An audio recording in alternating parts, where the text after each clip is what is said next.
Et oui, bonjour à tous, j'espère que vous m'entendez bien. Bonjour Philandrène. Bonjour Raphaël, comment allez-vous? Écoutez, je survis comme je peux, étant extrêmement malade, mais ça ne nous empêchera pas de réaliser cet entretien, parce que je suis de passage à Paris actuellement. Donc évidemment, on passe à travers les germes parisiens. Il Ouais. semblerait que ce soit plutôt fatal. N'oubliez pas, chers spectateurs, eh bien, de penser à mettre le pouce et à partager la vidéo, parce que là, on arrive avec les premières séries d'invités, et donc essayer d'augmenter l'exposition de cette matinale en ce bon matin. Alors, Philandrène, eh bien, une actualité extrêmement riche, comme d'habitude. J'aimerais tout d'abord, avant de vous laisser peut-être même sélectionner des points d'actualité qui vous semblent importants à aborder, vous poser quelques questions par rapport à la revue de presse qui a été développée tout à l'heure, c'est-à-dire cette réaction de peur croissante qu'il y a envers Elon Musk. Je pense que c'est quand même intéressant d'observer ce phénomène-là, avec, je le rappelle, Elon Musk qui apporte un soutien, une mauvaise ingérence de plus en plus importante, par exemple sur le territoire allemand, avec le soutien à l'AfD. Et donc là, on voit eh bien, nos politiciens européens et français eh bien, déclarer que nos démocraties sont véritablement en danger. Donc finalement, est-ce que nous sommes véritablement en danger? Ou alors est-ce qu'on peut voir ça comme quelque chose de très positif pour notre camp peut-être? Alors, je dirais d'abord, si une démocratie, soi-disant, que nous avons, si elle est vraiment en danger par, disons, les annonces d'une seule personne, et souvent de l'autre côté de l'Atlantique, il y a vraiment un problème. Donc, il se pourrait, si la crise, disons, sociale et économique qui existe en Europe et dans certains pays plus que d'autres est tellement sévère, euh, eh bien, il se pourrait effectivement que les annonces d'une personne de l'autre côté de l'Atlantique soient suffisants pour, disons, avoir un impact sur, disons, l'opinion publique. Donc, d'un point de vue des dirigeants de certains pays européens, par exemple l'Allemagne ou peut-être même la France, étant donné d'autres annonces qui pourraient arriver la fin de cette semaine et la semaine prochaine, il pourrait effectivement y avoir un danger, mais pas un danger pour nos démocraties, un danger pour justement les dirigeants qui essaient de s'accrocher à un style de gouvernance qui n'est apparemment pas apprécié par les populations. Moi, je dirais aussi, à cet égard, euh, l'ingérence, soi-disant, elle est non acceptable quand elle n'est pas en ligne avec justement ces dirigeants, cette minorité dirigeante. N'oubliez pas que lors du vote pour le Brexit, il y a c'était quand déjà? C'était en 2016, je pense. Il y a eu donc l'intervention extrêmement forte de Obama, par exemple. Obama est même passé en Angleterre. Il a fait campagne avec le Premier ministre Cameron à l'époque, et personne n'a rien dit. Alors que tout le monde a trouvé ça tout à fait normal que le président des États-Unis évoque en permanence son opinion en ce qui concerne le Brexit. Évidemment, il était contre le Brexit parce que c'était la position de la minorité dominante ou la minorité qui dirige donc en Grande-Bretagne.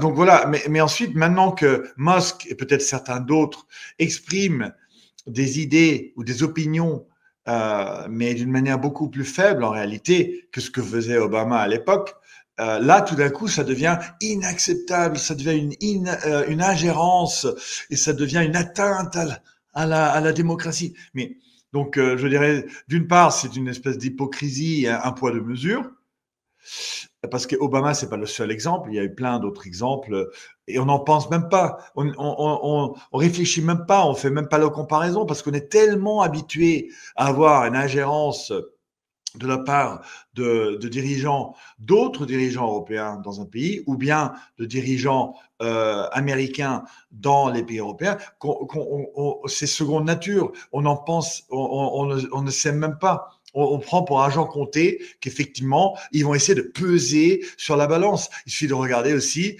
en ce qui concerne le vote pour la Constitution européenne, en ce qui concerne Maastricht, je suis sûr, bon, je ne vais pas regarder cette question en particulier, mais je suis sûr que on peut très bien trouver des exemples similaires, disons, d'ingérence. Donc c'est cette hypocrisie qui est absolument intolérable.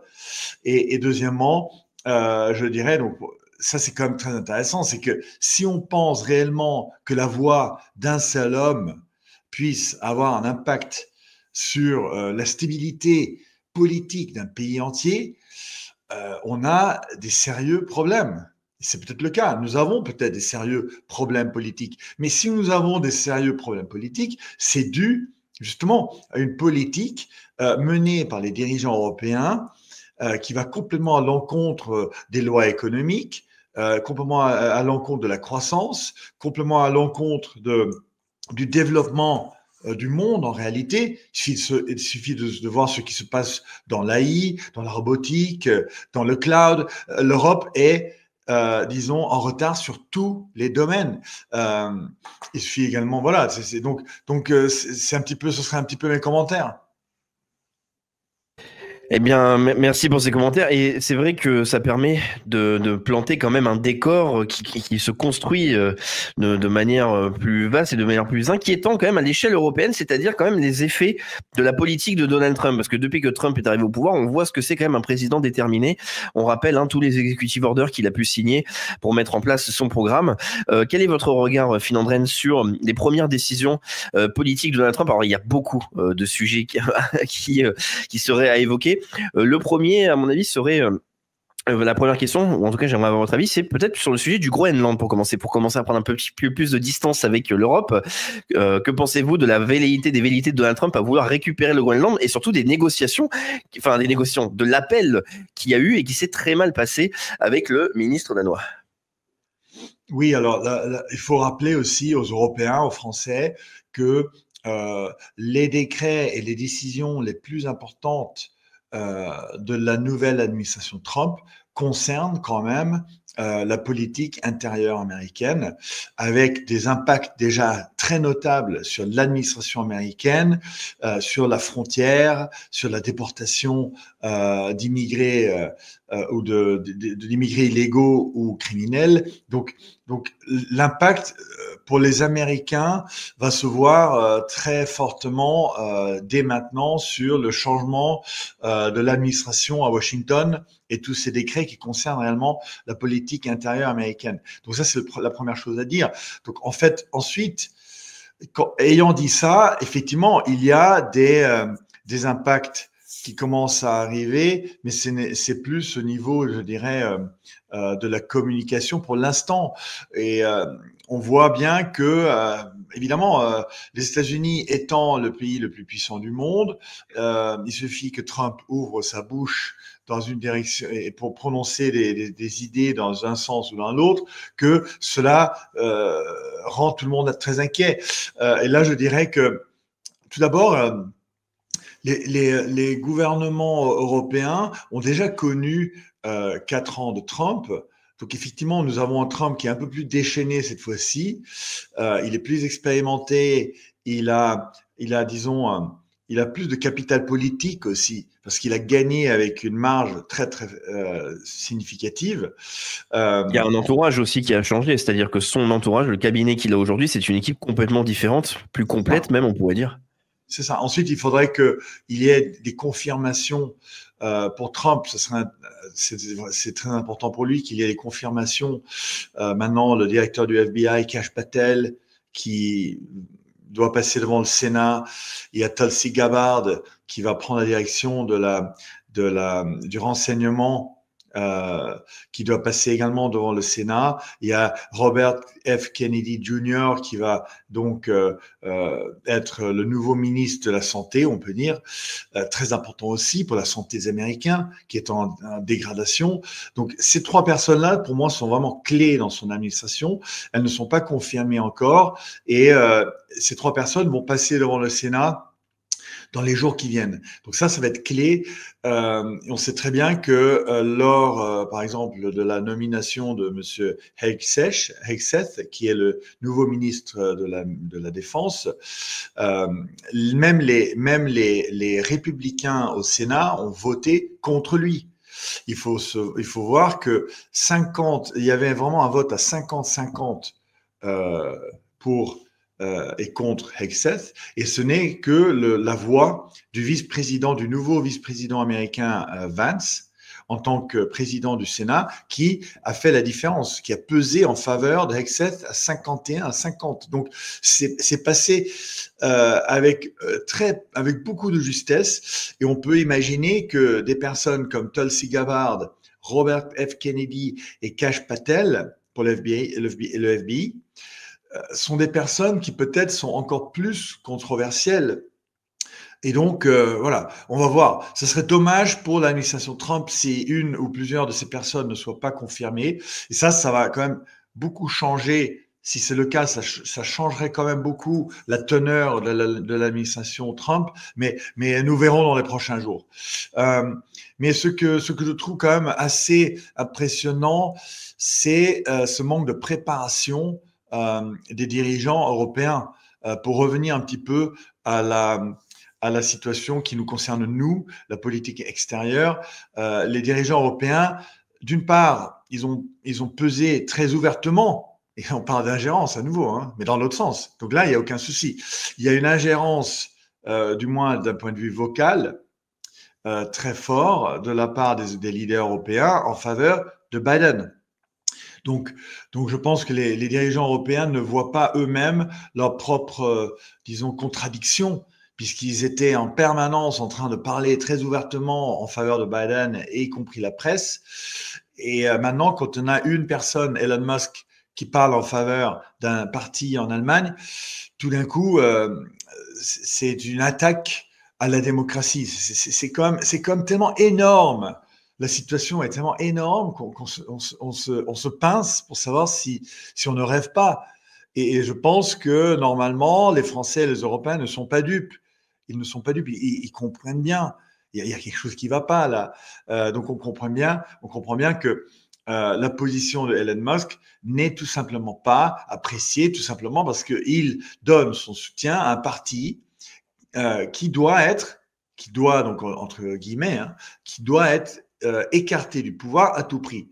Donc c'est quand même choquant quand on réfléchit de cette manière-là, parce que normalement, dans une démocratie, comme la démocratie allemande, un parti devrait être traité exactement de la même manière par les médias. Et il en va de même pour le Rassemblement national, par exemple, ou d'autres partis d'ailleurs en France pendant ces décennies. Donc il y a constamment cette volonté de manipuler l'opinion publique et de diriger les voix vers certains partis qui vont bien.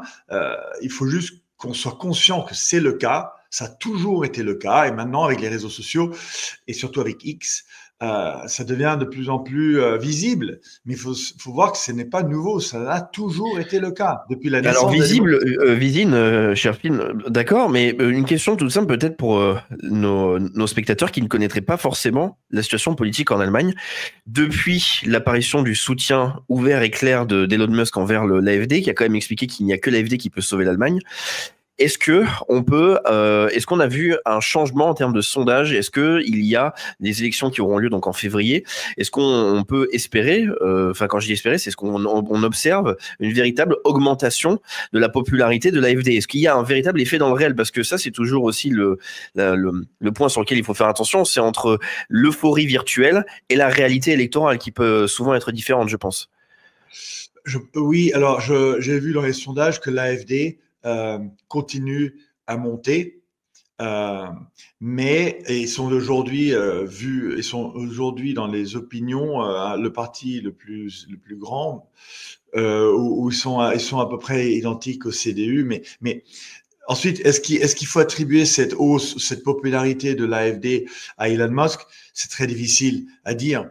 Moi, j'avais dit déjà à notre programme, et avec vous, hein, d'ailleurs, et je continue à le penser, c'est que ce genre de déclarations venant de personnalités étrangères n'ont généralement pas un poids très fort sur l'opinion de ces pays. Et même peut-être un poids contraire, parce que lorsqu'on regarde les sondages, par exemple pour les Français, eh bien, il y a plus de Français qui sont anti-Trump et qui même seraient aussi très critiques d'Elon Musk que de soutien pour la population française en général. C'est peut-être quelque chose. Après, il y a peut-être une modification en termes de statistiques, c'est-à-dire s'il y a une croissance du soutien envers ce que représente la politique de Donald Trump, qui sur l'orientation, on va dire, du bon sens. En tout cas, c'est ce qu'on va espérer. Mais ça permet de continuer ce constat assez triste, de se dire que la population française et européenne, eh bien, continue à penser un petit peu comme dans c'est ce parc humain, c'est une série d'élevages qui malheureusement continue d'aller dans la droite ligne suivie par notre élite européenne. Bien sûr, mais je ne suis pas surpris et ce n'est pas la faute des Français ou des Allemands, c'est qu'on suit les grands médias. Les grands médias ont leur rôle, entre guillemets, de véhiculer certaines opinions et ça marche. Ça a toujours marché, donc ça continue à marcher, même si ça marche moins bien aujourd'hui parce qu'il y a quand même X, il y a les réseaux sociaux, il y a des nouvelles alternatives comme GPTV, mais néanmoins, la grande partie de la population française, par exemple les retraités, des personnes d'autres catégories socioprofessionnelles, ne consomment pas forcément ces nouvelles-là. Donc, c'est aussi peut-être une question de génération. Et on voit bien qu'au fil du temps, avec de plus en plus de retraités qui ont aussi connu l'Internet et qui savent manipuler l'Internet, il peut y avoir des modifications. Mais on sait très bien que cette direction, essayer de diriger l'opinion publique, cela marche. Et c'est pour ça qu'ils le font. Ça marche moins bien, mais ça continue à marcher, effectivement. C'est pour ça que, je sais très bien en Suède aussi, il y a une antipathie très forte envers Trump et envers Elon Musk.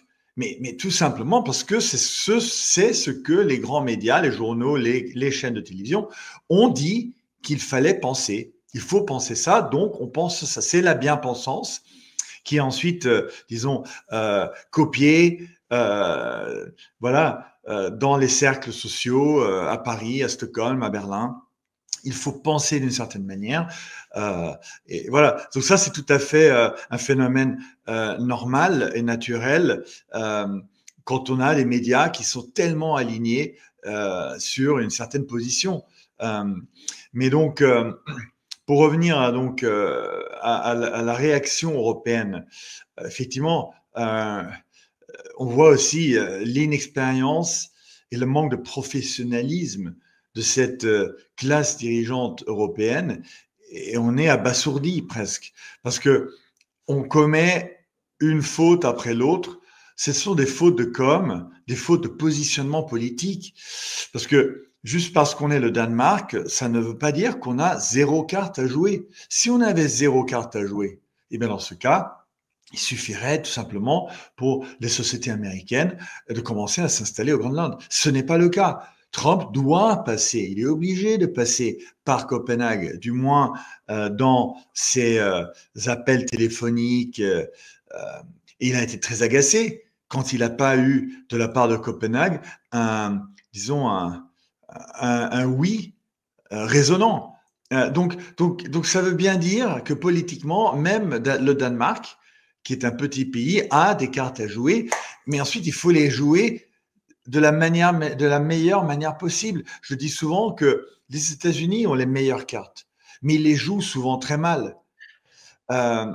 Avec un bon rappel que vous avez fait qui me semble quand même important, c'est-à-dire qu'on parlait de l'administration Trump et c'est qu'il faut encore passer par des stades de validation. Et là, on a eu avec Pete Hegseth, qui en plus c'est quand même. D'ailleurs, c'est une question à mon avis qu'il faut véritablement se poser, savoir si c'était peut-être pas lui le plus clivant, parce que il était considéré quand même comme un accusé de fanatisme de par son tatouage qu'il a de croisé, etc. Enfin, il avait quand même ces arguments-là, mais c'est vrai qu'il faudra voir avec Robert Kennedy Jr. par exemple. Attends, encore une fois, la validation, ce n'est pas parce que Trump a été élu que l'administration est prête. Ça, c'est un très bon rappel. Ça montre encore une fois que là, même s'ils ont des cartes en main, il faut pouvoir ensuite se créer son petit deck et voir comment ils peuvent les placer, ces cartes. Oui, c'est ça, exactement. Mais donc, si on revient effectivement à à cette politique européenne. Donc, je disais que les Américains ont souvent des très bonnes cartes parce que, évidemment, c'est le pays le plus puissant.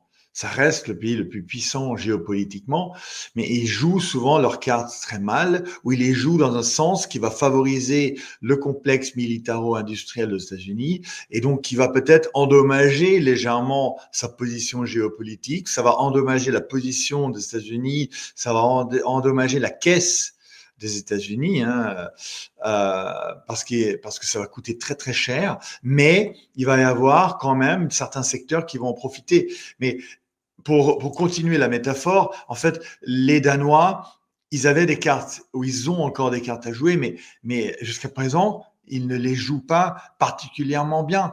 Alors, si j'avais été le Danemark, j'aurais peut-être, disons, il faut essayer de couper l'herbe sous le pied, il faut essayer de prendre l'initiative politique. Et là, on peut regarder un petit peu la manière de jouer les Russes.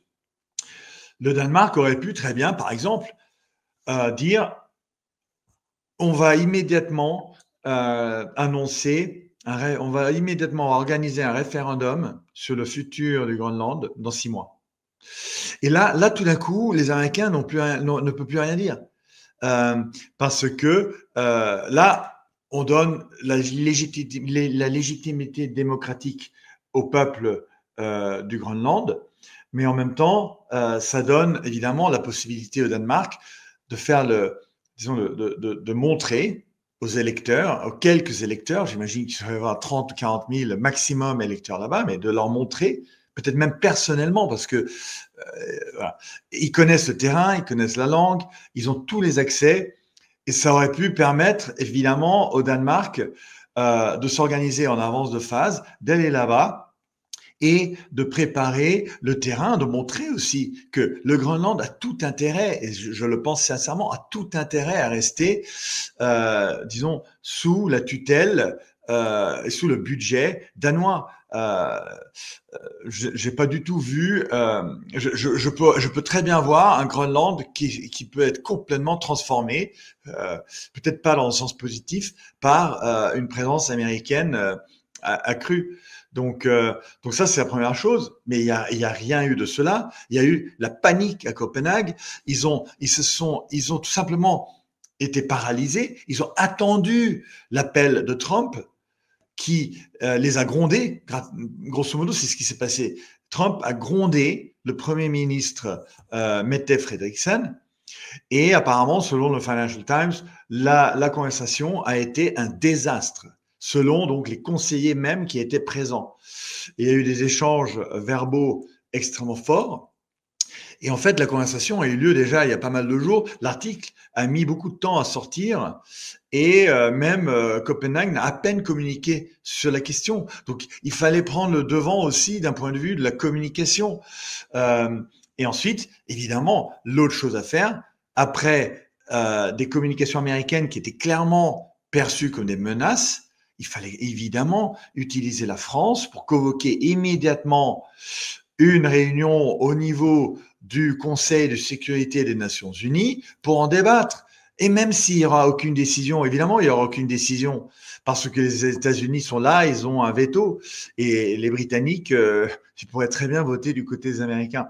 Mais c'est plus la question de l'image et de la communication politique. Tout réside là-dedans. Et donc, évidemment, si on présente un référendum aux Groenlandais, et si on va tout de suite au Conseil de sécurité, avec l'aide des Français, par exemple, eh bien ça aurait pu couper l'herbe sous le pied des Américains et rendre quand même la situation politiquement bien plus compliquée pour Trump. Il faut comprendre que Trump a 10 000 problèmes auxquels il doit faire face, 10 000 sujets. Et donc, le Groenland, c'est un parmi 10 000 sujets. C'est important, certes, mais ce n'est que un. Il y a la crise en Ukraine, par exemple, qui est plus importante. Il y a la crise en Israël qui est plus importante. Il y a les crises internes aux États-Unis, la transformation américaine et ce qui se passe, par exemple, avec les démocrates et dans les États, qui est bien plus important. Donc, si Trump avait quelques revers politiques, dans le sens que je viens de dire, ça aurait pu très bien, disons, ralentir ou diminuer le zèle de Trump. C'est comme ça que ça se passe en politique. Donc là, rien de tout ça. Et ça, c'est pourtant pas difficile à imaginer. Et je ne suis pas dans les chancelleries, mais c'était pas compliqué. Au lieu, qu'est-ce qui se passe?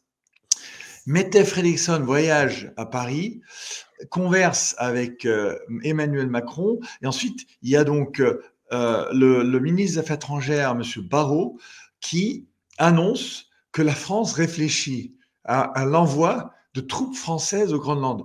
Mais on croit rêver.